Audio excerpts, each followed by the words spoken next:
Welcome back to Tipping Point. I'm your host, Riley Lewis, filling in for Kara McKinney. Crime, corruption, and the crazy cost of living.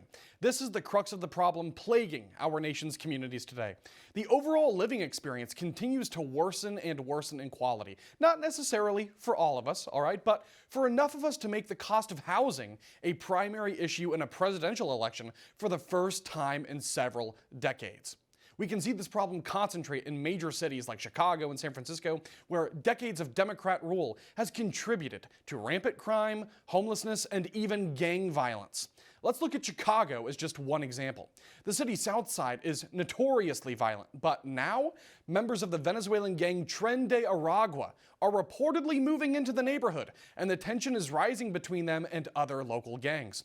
According to this exclusive report from the New York Post, a former gang member who spent 20 years in prison for murder and who currently operates a local violence prevention program said the city is, quote, going to go up in flames.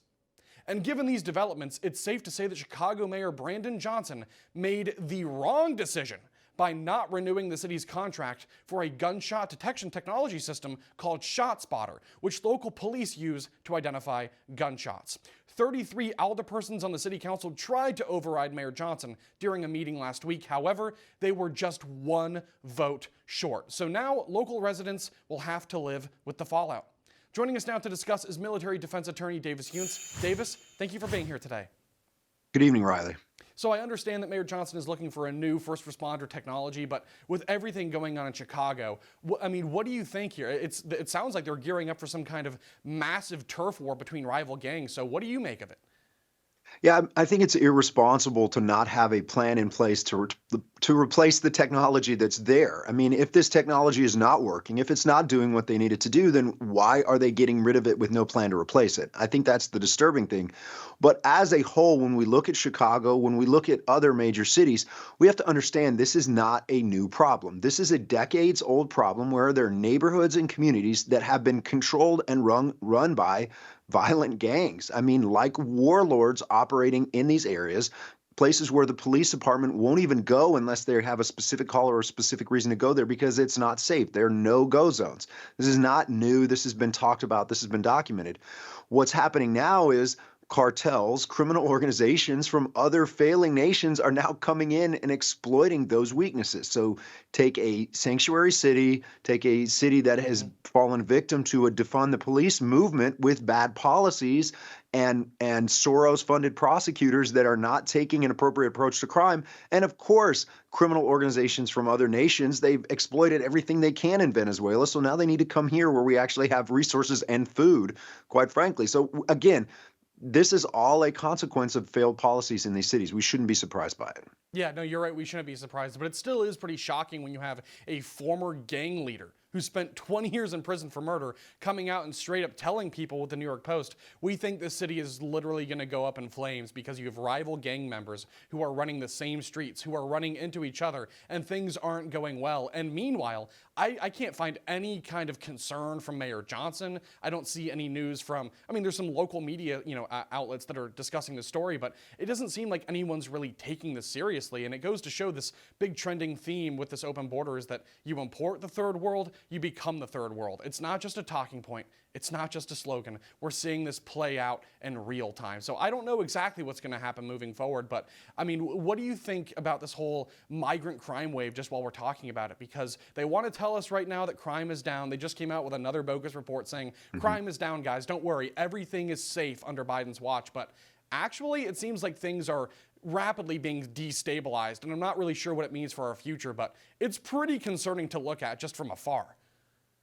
Yeah, we have to start with the premise of, do we even know who is coming into the country, right? Yes. So we don't have any control over the border, and we've talked about this before, Riley, but we have no control over the border. So we have large numbers of military-age Chinese nationals, Middle Easterners with ties to terrorist organizations, and then we have criminal elements and gangs from South American countries from these failed states that have come in. So we don't even know or understand who's coming in as a starting point.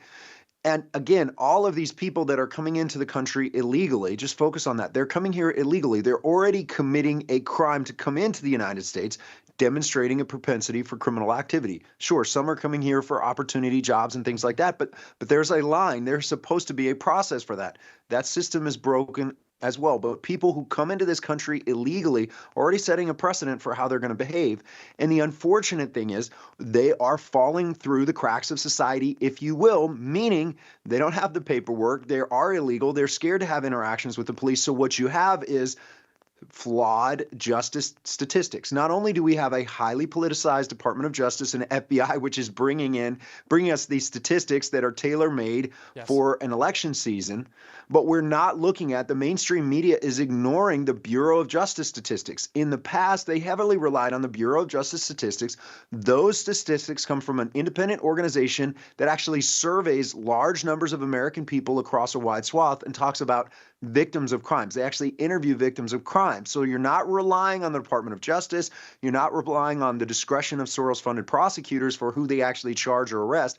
You're actually talking to crime victims. And when you look at those numbers, they went down significantly from 2017 to 2021, and they have gone up significantly in 2021, 2022, 2023, and I'm confident they're going to go up in 2024. You can't ignore the impact that illegal immigration and an open border has had on that, particularly when we look at small towns and sanctuary cities. Absolutely, and we're seeing it, like you said, it's not just big cities, it's small towns too. I mean, think from Portland, Oregon to Portland, Maine, you're seeing this crop up, and even places like Springfield, Ohio. Yes, there's a lot of, debate about what's really going on. We don't know necessarily if people are eating cats, but one thing is clear, it's still a complete crisis. It's a disaster. You took a town of 58,000 people and you flooded them with 20,000 people from one of the most notoriously violent, gang-infested countries on the entire planet, without any real game plan, and you expect people to just deal with the fallout of it? I mean, it really is quite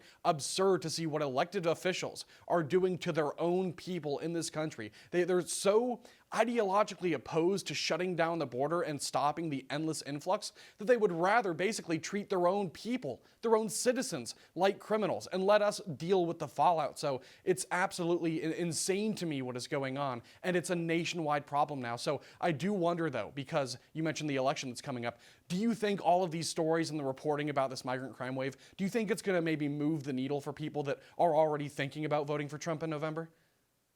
I hope so. I mean, I think when you look at a lot of polls and surveys, the open border, the crime wave is of significant concern, and it should be to all of us. It impacts everyone in the United States. So it's not something that we can ignore. Look, I live in a small town in rural Pennsylvania. I'm only 15 minutes from Harrisburg, the capital, but I can tell you this.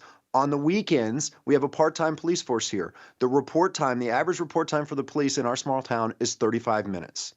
Now, let me just tell you, if you are experiencing crime, 35 minutes is way too long. It's over by then. That's the reality for so many Americans. That's why we've been reliant on Second Amendment rights. That's why we've been reliant on small towns and understanding who our neighbors are and living in community. And when we have fundamental changes to the United States through large importation of illegal immigrants and these other government policies, it has an impact. And it doesn't matter how we look at it. The reality is these people have no foundational tie to the United States. They have no education or appreciation of the Constitution. They don't understand our nation or who we are. And if they go to a government school, they're only going to be indoctrinated with reasons to hate the United States. So we have large numbers of immigrants coming in, and their children are being taught by progressives and communists to hate the United States. We're going to reap the consequences of that if we don't wake up and we don't have a sound, reasonable, common sense border policy. Yes, absolutely. That's the thing. It's the return of common sense. Just people need to stop with the talking points and just think about this issue. Just common sense. You can't have a country without borders. Ask Israel, ask Ukraine, ask any sovereign nation state on the planet. On top of it all, this is supposed to be a nation of law and order. And right now it's chaos and destruction. And the people in power, Kamala Harris, Joe Biden, DHS Secretary Alejandro Mayorkas, they either are covering it up or they don't want to take ownership of the issue. And we can't keep kicking the can down the road, because if we do, we could just start losing the republic altogether. I mean, reports of gang violence. We saw that shooting in Birmingham, Alabama. They think that might have been an instance of gang violence as well. This is an epidemic. It truly is. So I hope that even just by talking about these stories and getting these reports out to the American people, we can start to change some hearts and change some minds and show people, look, This open border policy, whatever your political views were before this, clearly it is ruining your country. It is destroying your community. And if you want to save your community, we need someone like President Trump who is going to put a stop to this once and for all. Having said that, Davis, we are at a break, so I just want to say thank you for stopping by. I really do appreciate it. Thank you. God bless.